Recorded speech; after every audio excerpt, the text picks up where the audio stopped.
सेनुरवा मंगिया जे भरी उहे नु सब करी हो।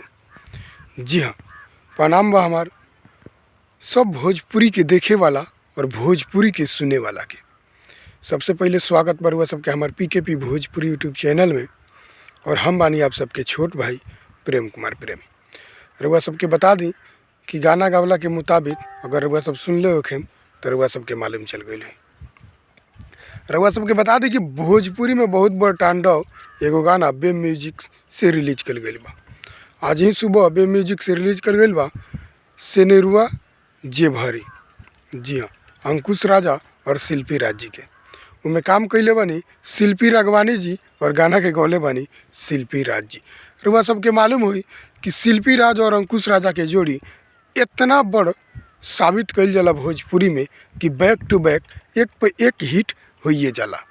रुआ सबके बता दी कि भोजपुरी में एक से एक हिट गाना देवे जाला शिल्पी राज और अंकुश राजा। पूरा भोजपुरी का ब्लॉकबस्टर गाना स्टार पे स्टार रहल बा।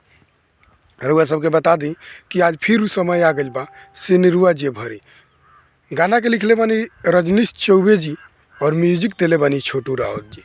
ई एल्बम में जो भी व्यक्ति काम कैले बा सबसे जोधा लोग बा, यानी सबसे एक से बढ़ के एक लोग बा ई गाना और यही एल्बम में काम करे वाला।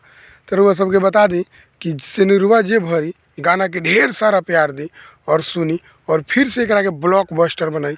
काहे कि यही गाना कोनो पहले से मतलब जितना गाना ब्लॉकबस्टर बा उससे कम नहीं किया, बहुत बड़ा ब्लॉकबस्टर गाना बा।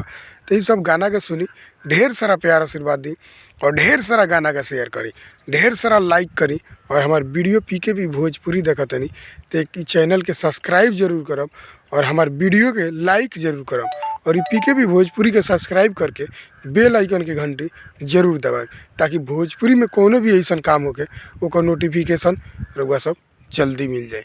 तब तक के लिए प्रणाम। गाना के ढेर सारा शेयर करम सेनुरवा जे भरी, अंकुश राजा और शिल्पी राज। प्रणाम।